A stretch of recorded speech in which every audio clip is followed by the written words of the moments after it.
Hey everybody, and welcome back to SCDC ENT Presents The Aged Woman, and I am that lady, Miss Nicole, coming at you today with another great tip. So, one thing that I've been thinking about lately is about finances, and I know that the government has been giving us money. It's tax time, and we got a lot of money coming in through our fingers, which is great. And it's been a lot of problems in the family because of the money situation. It seems like when we got money, it's problems. Instead of when we got money, it should be peace. It's always contentment and stress behind money. And I want to help you with some ideas and some different things that I've done and I've learned over the years when it comes to finances and trying to balance a household and work with someone with their money. Even if they don't have money and you're trying to work with them with the money, I'm going to give you some tips and tricks and different ideas and things that you can, maybe put into effect and work. So now, first you have to understand my philosophy with taking care of a household. Everything we both come to the table and we both put in 100%. Period. You can't have no 50-50 because 50-50 means I'm going to pay half on this here and then the other half I'm going to give away. Okay, so it's all in all, every dime, everything to our house. Me and you, when I say me and you, I mean your wife and husband. We discuss the bills, we pay the bills. It's you and I work, him and you, it's us working together, okay, before anything. So instantly, when I get paid, my husband knows how much money I make. When he gets paid, I know how much money he makes. So we know what we have to work with on a monthly basis. There's no reason to lie to your mate about money. There's no need to hoard you got to be honest, number one. Money is the love of money is the root of all evil. And so don't love money so much that you're willing to undercut and be sneaky to your mate, because that's exactly what that is. That one hand wash the left hand, don't let the right hand know what the left hand doing. That's sneaky talk. So let's just eliminate that from our vocabulary. All right. We're not going to be sneaky. We're going to keep it 100 about finances because, don't cheat yourself.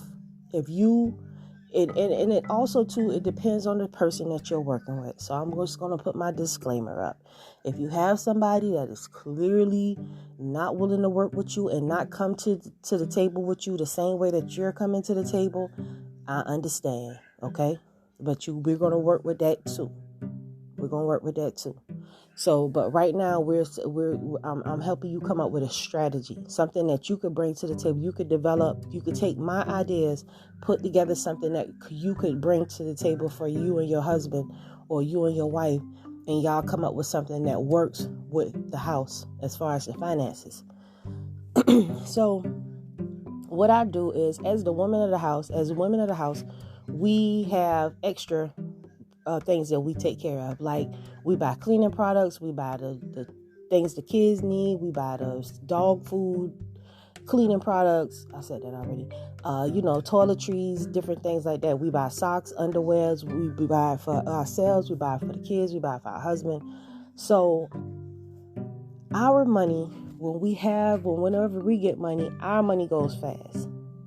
A lot of times because we have so much responsibilities to do. Right? And as far as their money goes more toward the bills, or vice versa. However, this is how we, most men are. They like to take responsibility for the rent, the bigger bills. They want to make sure that they taking care of their family. And we take care of things around the house. So, but what we do is, if your husband pays the mortgage, right, and maybe one or two other bills, if he comes to you and you take a bill, you take maybe one of the lower bills, that money that you pay, that the bills that you paid, that leaves him with a few dollars in his pocket. And if you leave him with a few dollars after you done took care of the house, bought this here, did that there, bought him some things, you might not have that much money, but then you can go to him and be like, babe, you got a few dollars? I need XYZ. You know what I'm saying? And also, too, we have to take a break. And I'll be right back after these messages.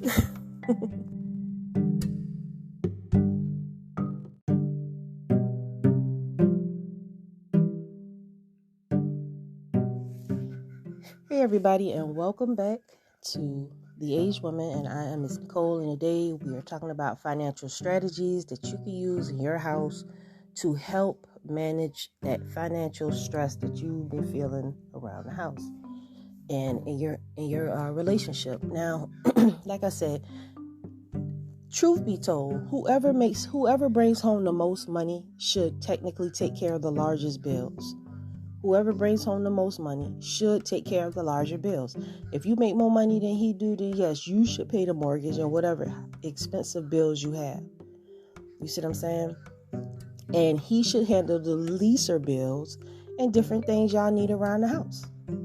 You know what I'm saying? Because in that way, he'll still have money left over and he'll be able to spend and buy different things that he wants or whatever. And the same thing with you, because handling the bills, with him taking some of the bills off your plate, you still got a few dollars left over to play with and do different things. You know what I'm saying?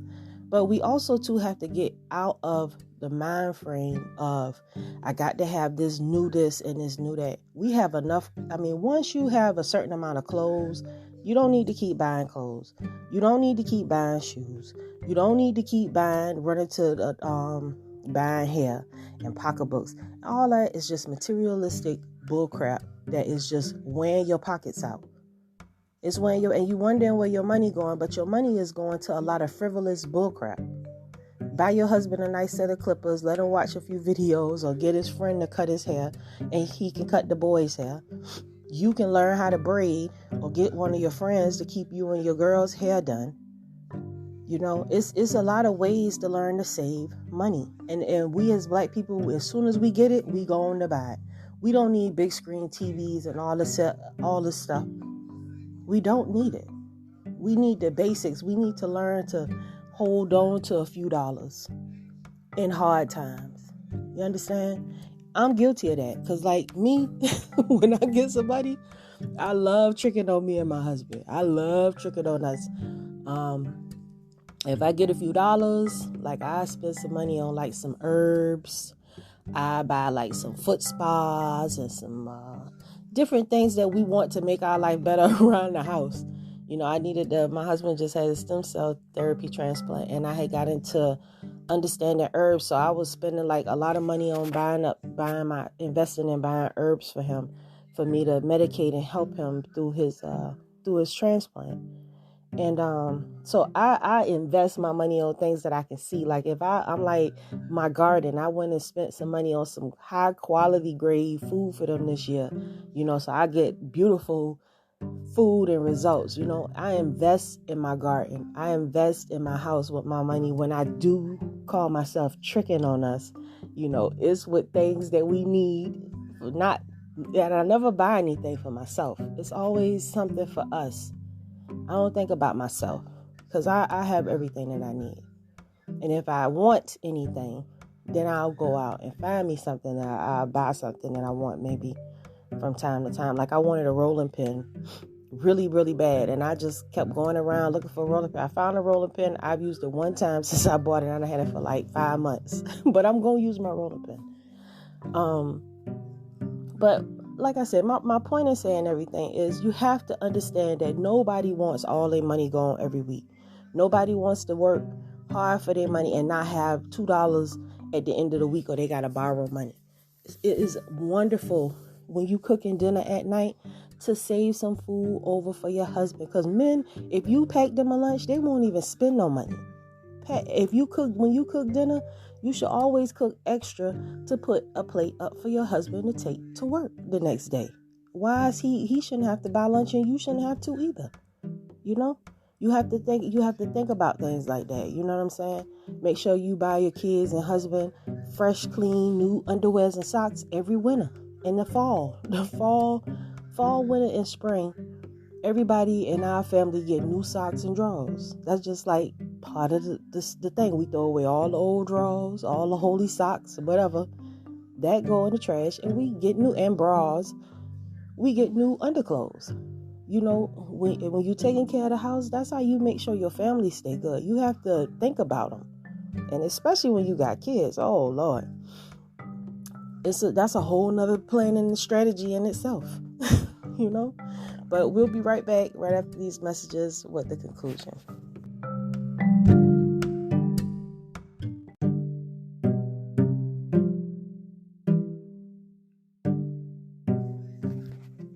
Hey everybody, and welcome back.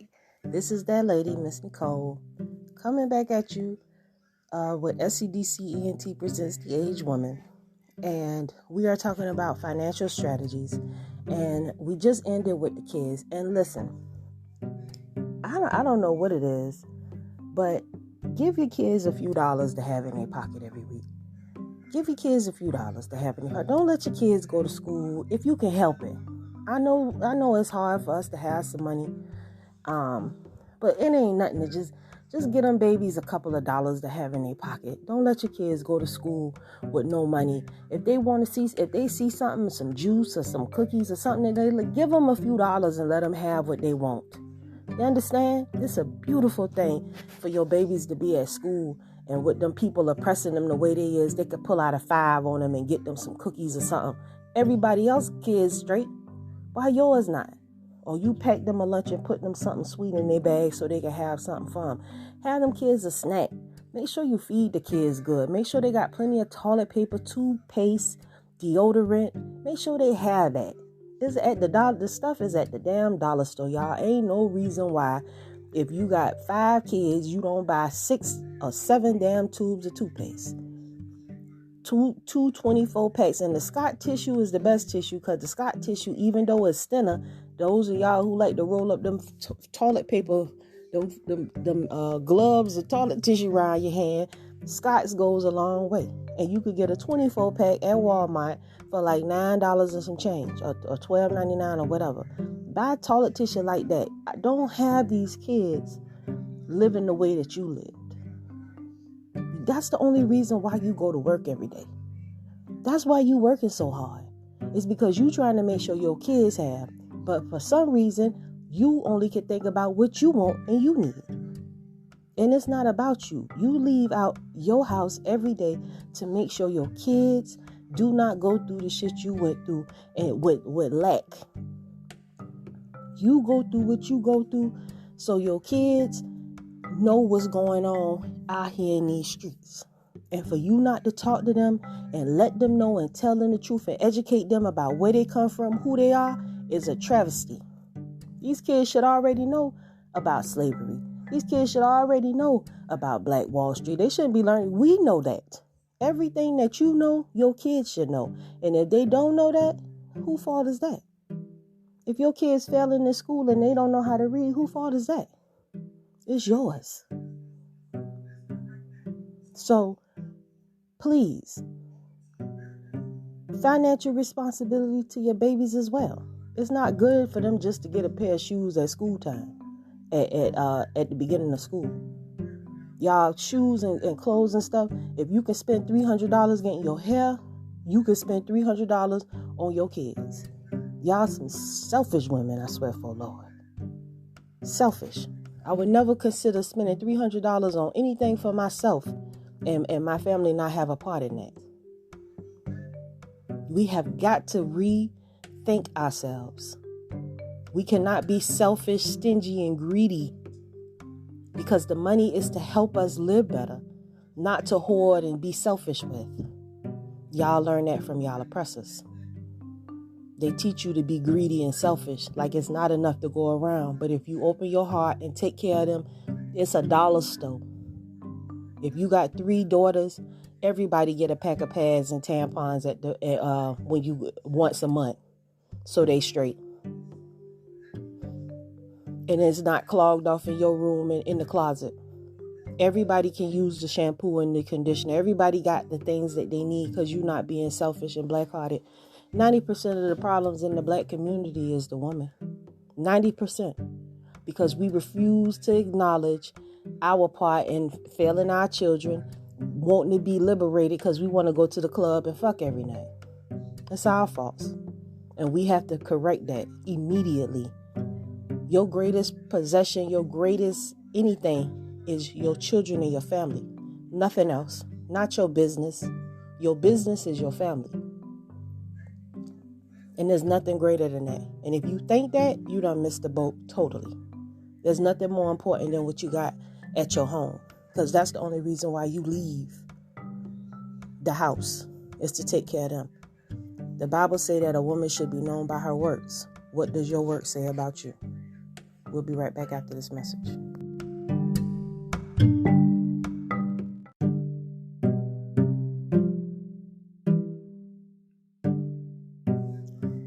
Hey everybody, and welcome back to SCDC ENT Presents The Aged Woman, and I am Miss Nicole, and I am coming to you with financial strategies and just general wisdom, just general wisdom of practical ways to do right by yourself and your family.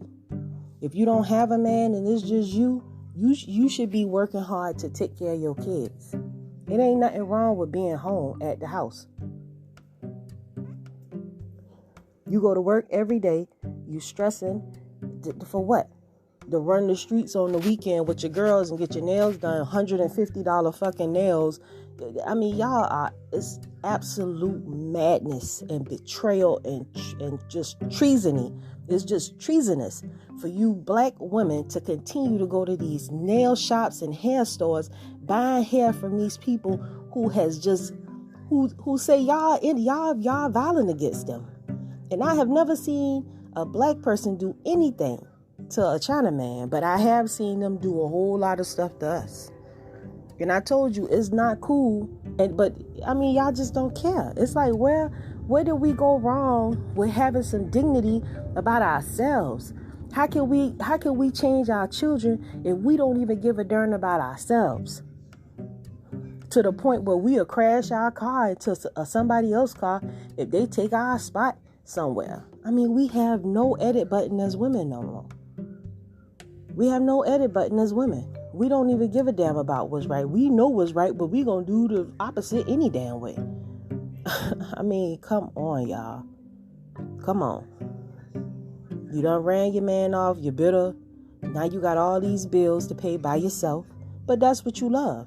Because you don't want to be a team member. You want to be the coach. And unfortunately, when you're in a relationship with a man, it's about team effort. We got to be a team. So I can't, if he not working, I'm not going to disrespect him and treat him like crap because he can't bring no money in. Because the first thing I'm going to do is sympathize with him, because I already know society don't like him anyway. And yes, it's not helpful when he stays at home and be cheating on you and being disrespectful to you. I'm not condoning that. But we have a sliver of men that do deserve a break. Those ones that are trying, they do deserve a break and some understanding and a pass. Because remember, the worst threat in the world to anyone is a black man and a black woman and black children coming together.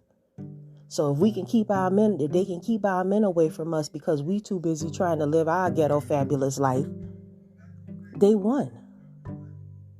But what's wrong with trying to work with that one brother that's trying to do something, that's trying to get himself together, that shows general interest? That's how you know. Those men that come to you with that general interest in you and want to do something with you, y'all don't want nothing to do with them. Because they ain't beating your box right. Because they ain't got this. Because they don't look like that. You're so superficial.